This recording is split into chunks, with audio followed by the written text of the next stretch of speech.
Okay, so I grew up in central Pennsylvania. And if central Pennsylvania is famous for one thing, well, honestly, it's probably Hershey's chocolate. But if central Pennsylvania is famous for two things, the second one would be the Amish. I grew up, I didn't have any Amish friends, they kind of keep to themselves. But you're surrounded by them all the time in central Pennsylvania. They're in Lancaster County, so I was right next to Lancaster County. You would just see them everywhere. Horse and buggies on the street. Not everywhere, obviously. You're not going to see many Amish in the mall, but you get my point. And they're an interesting phenomenon. They're what most people would consider luddites, which is a term from an actual group of people who are not Amish, but they were luddites, who were opposed to the progression of technology. Most people use the term to mean a group of people or someone who's just opposed to technology in general. But when you take the case of the Amish, it's actually a little more interesting. The Amish are not opposed to technology. A horse and buggy is technology. Building a barn is employing technology. The Amish use technology.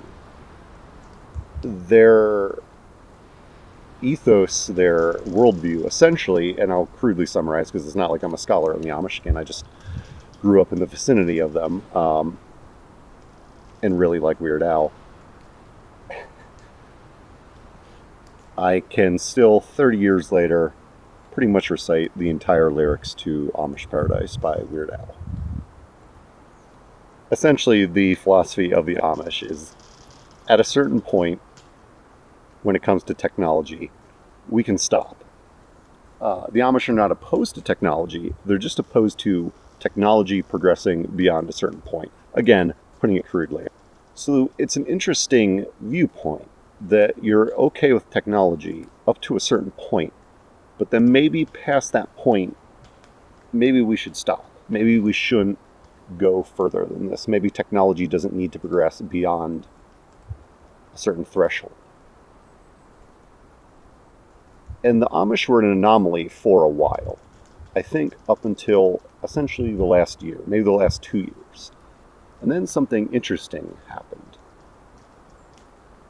Artificial intelligence came out, and a lot of people were already worried about artificial intelligence. A lot of people saw how fast it was moving and became worried, and some people are still not worried. But a lot of people all of a sudden suddenly found themselves in the position of essentially becoming Amish. Not literally, but suddenly adopting the philosophy that maybe technology shouldn't progress past a certain point. And this is, I would say, or at least this is how it appears to me, maybe the default view when it comes to artificial intelligence. The majority of people I interact with, online and IRL as well, most people seem to think, yeah, we shouldn't do it. I'm just a guy who knows the lyrics to Amish Paradise, but this is an angle that I haven't really heard anyone else discuss. And I think it's very interesting because it opens up an interesting question and a conversation that I think maybe we're at a place in our society that we need to address.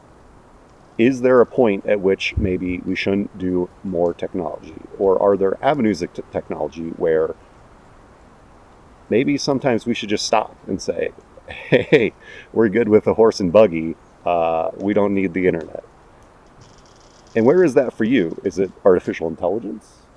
Is it artificial intelligence where it's at now? Or is it artificial intelligence where artificial intelligence might be in 5 years? Because that's where people, including myself, start to get really scared.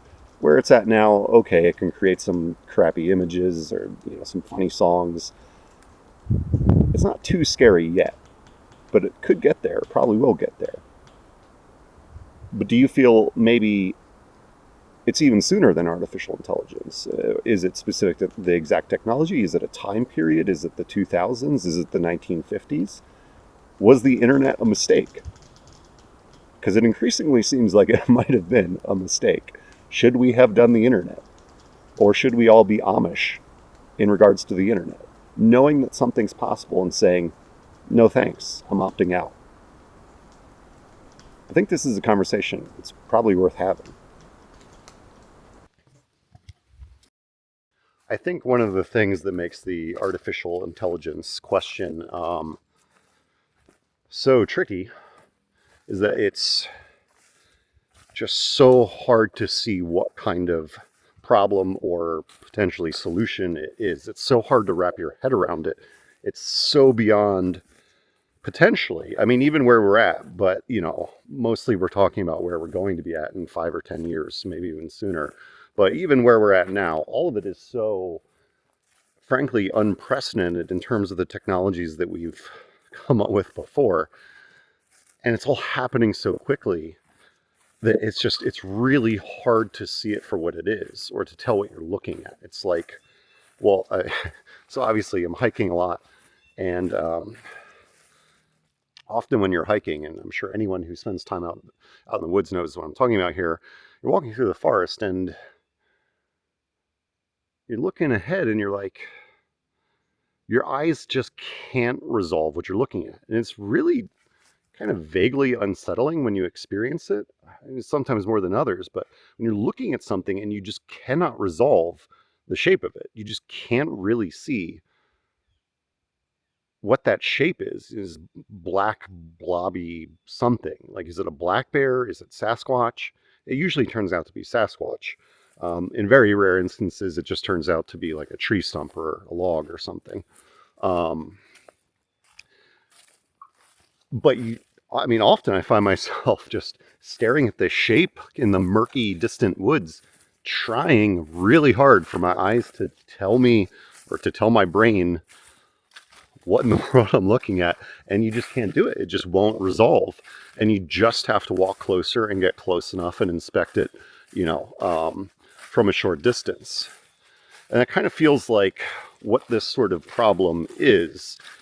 We just can't really see what we're looking at yet, and because it's happened so fast, no one's on the same page. No one can agree whether this is, the solution to all our problems or our inevitable doom. No one can agree if this is happening in literally 2 years, according to some people, or is it happening in 50 years, or according to some people, oh, it's all overblown, it's hype, it's never going to happen. And that last position is, the number of people in that last position seem to be dwindling year by year. 10 years ago, I think that was probably far and away the default position. It's a lot harder to make that case anymore. It certainly seems like, and again, we're maybe talking about two different things here. There's one potential where it's just a better version of what currently exists. I mean, again, it's worth stressing, as I'll probably do throughout this video, a great deal of the potential of artificial intelligence, like the problem, as it were, or maybe solution that people are referring to, is out there now. It's not hypothetical. But, it's not destroying the world currently, and it's really hard to tell how significant the current technology is, if at all. Right now, it's, I would say, more in the novelty camp. It's more of a novelty than, any kind of great solution or problem. But it's also very new, so we haven't had time to adapt to it or figure it out yet. The two pathways this can obviously take, well, I don't know, I guess, again, it's not obvious to everyone. No one can really agree. But either this can just progress from where it's at now, the way that computer technology generally does. So just, we'll obviously get better versions of what we have now. That's just how the trend of technology goes. And then the real big one that a lot of people worry about is, something like the singularity, where this gets so good that it either just like completely leapfrogs out of our control. If you've seen the movie Her, the Scarlett Johansson artificial intelligence, at the end just kind of pieces out and just like doesn't even need to have anything to do with humans at all. Like something like that could happen, where it's just evolved so far beyond us. Whatever the singularity is, whatever you want to, imagine in that scenario, as nebulous as that may seem, it represents some kind of change so big and significant that it would almost certainly completely upend civilization. Because this has moved so quickly so far, and because it's obviously impossible to guess. Is it going to continue moving this quickly? Is it a linear growth pattern? Is it exponential? Are we talking like some ultra super intelligence in our computers in a few years, or just a glorified chat GPT? We don't know that yet. So that's a big point of contention, or not contention, but uncertainty. Well, it is contentious for some people.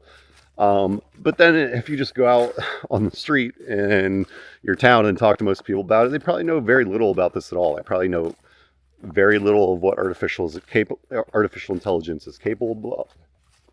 They probably know very little of what artificial intelligence is capable of currently. They probably only have a very vague guess of what it might eventually be capable of. The average person, like, this has just kind of left them behind. At least that's how it seems to me based on my experience.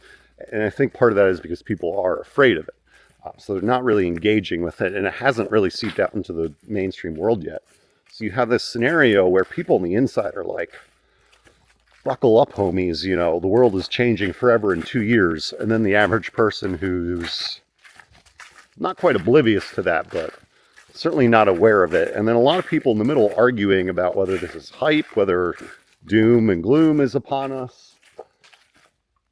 And I guess I'm talking to people in the middle because that's, more or less where I'm at, and trying to resolve what should we do to prepare ourselves for somewhere in the middle of this scenario, because I'm not assuming the most overblown version, and I'm not assuming the least or the most underblown.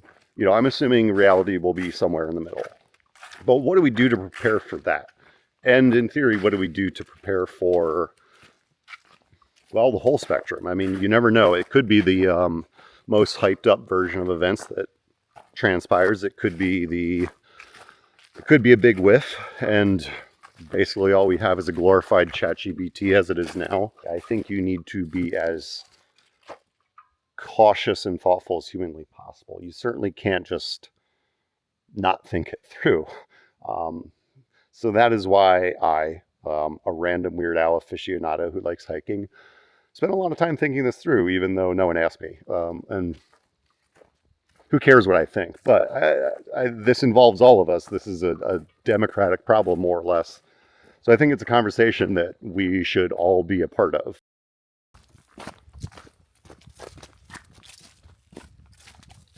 As I walk through the valley where I harvest my grain, I take a look at my wife and realize she's very plain.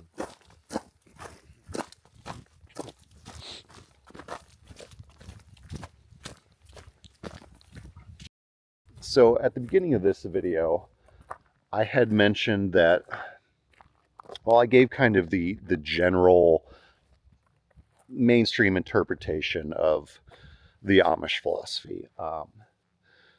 The kind of broad overview summary of what the Amish believe and how they live their lives is that the Amish make a choice to stop using technology past a certain point. That they're not opposed to technology, of course, because they use certain technologies, but they kind of drew a dividing line and said no more past here.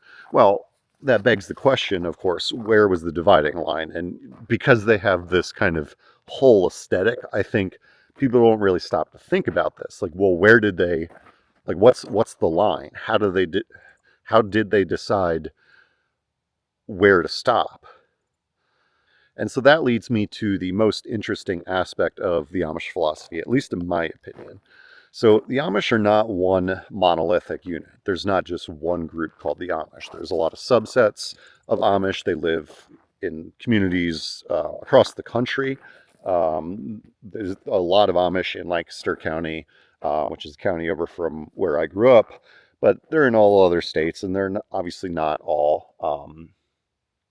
They're not talking to each other through the internet, I can tell you that much. So each group, each Amish community has differences. And so what they do as a community, and the whole philosophy is about maintaining the kind of cohesive integrity of the community, which is really cool and something I think, we kind of need to pay more attention to in the world today. Like, we don't really have much of a sense of community in a lot of places anymore. We're frankly, we've outsourced community to the internet and to social media too much, to technology. So the Amish didn't draw a line in the technological sand at some year. It's not like they're stuck in the 1800s, even though when you look at them, you kind of get that sense. And I think that's what people assume, that like, oh, they didn't do technology past 1840 or something like that. But that's not it. They actually will test out new technologies as a community and try to decide as a community, is this technology good for us as a community, or is it divisive? Is it bad for us? So, for example, self-reliance is important to them. Some Amish communities will use solar panels and electricity because it actually allows them to be more self-sufficient. So it's a cohesive technology for the community. It's not a divisive one. It doesn't fracture the community. It helps them remain together. So they will consider using new technologies under that premise, but any technology that doesn't meet those qualifications is a no-go.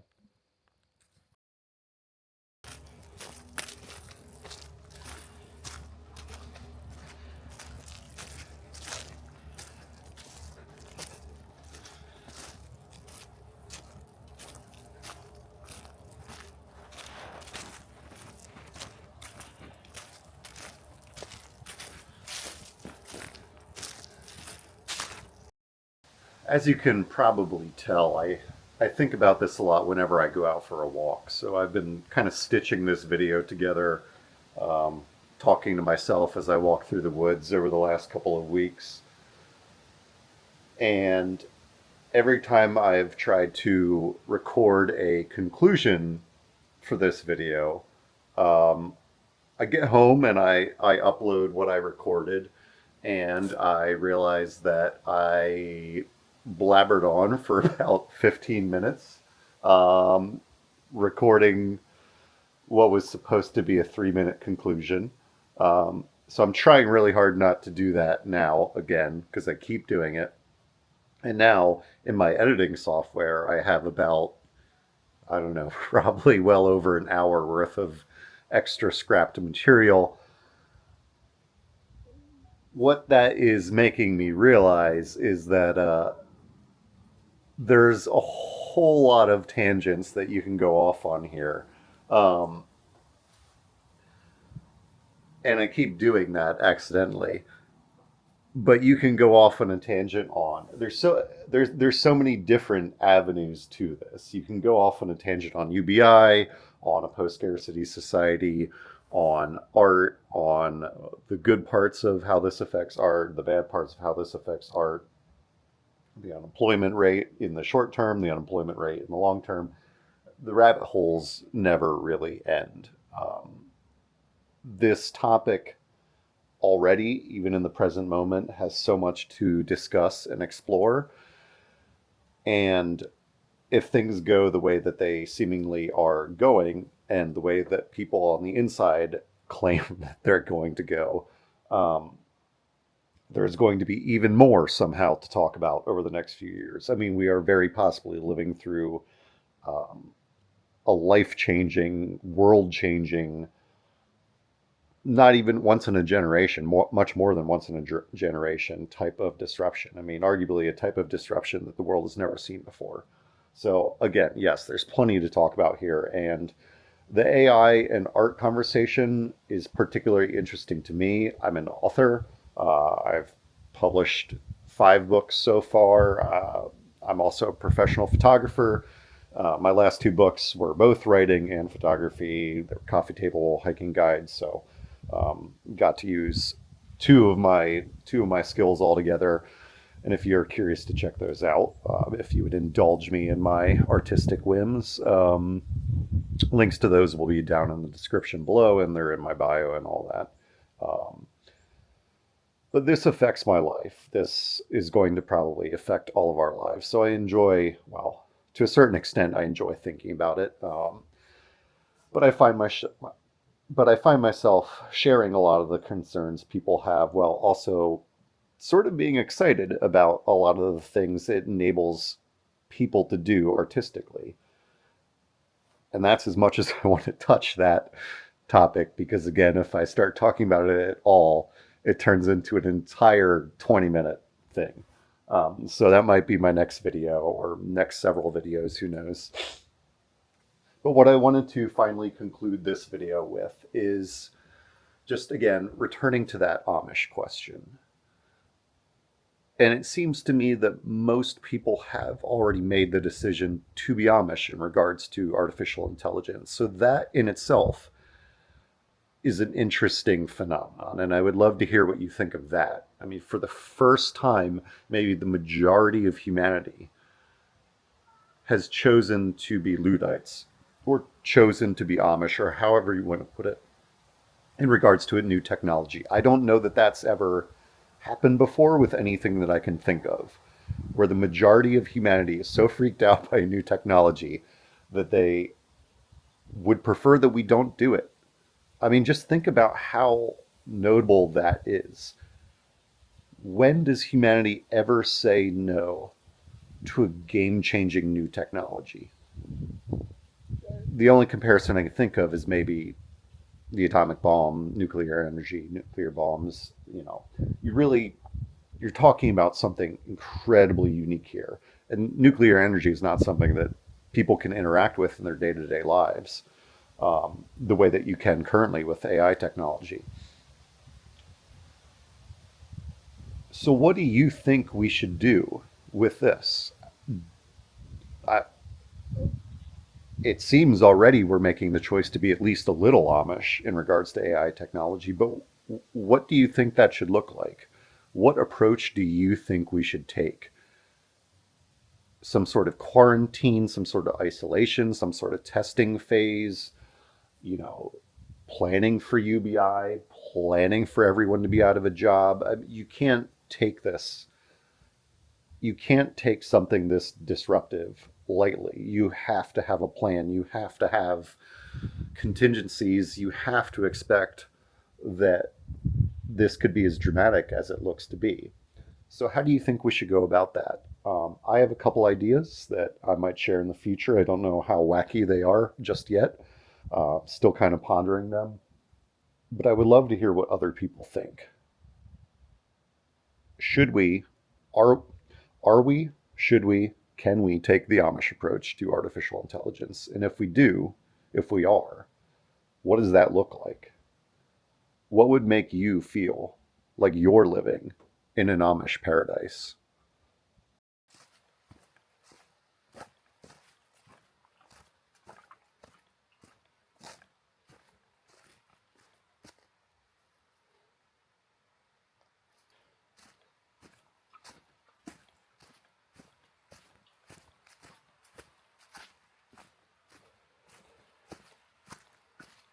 Thirty in the morning, milk the cows, Jedediah feeds the chickens, and Jacob plows. Fool, I've been milking and plowing so long that even Ezekiel thinks that my mind is gone.